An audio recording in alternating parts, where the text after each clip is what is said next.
Hallelujah. I welcome you to the supernatural. My name is Apostle Terry Thomas and your host. You are welcome. I'm going to speak to you about marriage and relationship. Now, the topic I'm going to speak to you about is stop expecting your husband to fail you as your dad fail your mom. And I want to tell you some things that will help you to improve your marriage if you are ready to improve your marriage as a woman. Now, one of the things is don't expect your husband to be your girlfriend. The way you speak with your girlfriend, you have conversation with your girlfriend out there. Sometimes you guys throw jam. That you don't do that with your husband. I'm not saying that you and your husband cannot throw some jam, but it has to be done with respect also.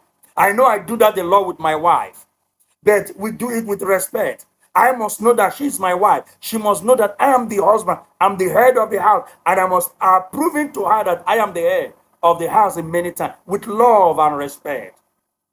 Now, I want to tell you something before we move on. Most men and women not only look different physically, but also have unique ways of processing life. Now, one example of this is the need for conversation.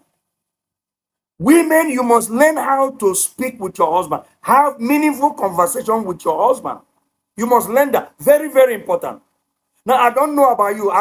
With people I have cancer, I've talked to in married countless women, but sometimes a lot of women are guilty of wearing out their husband with countless conversational details. Countless conversational details that he doesn't really care about. Now, if he were a girlfriend, all of those details would definitely matter.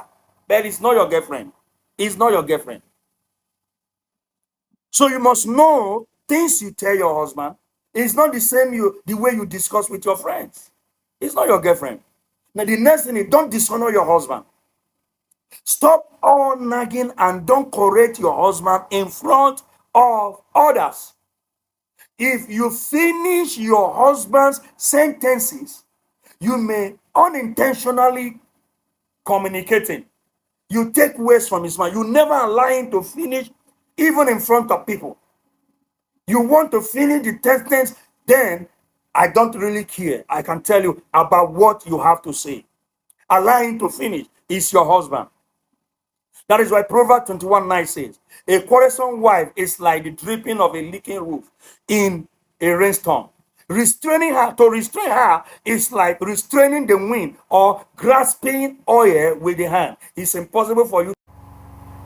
And so it is impossible for you to grab oil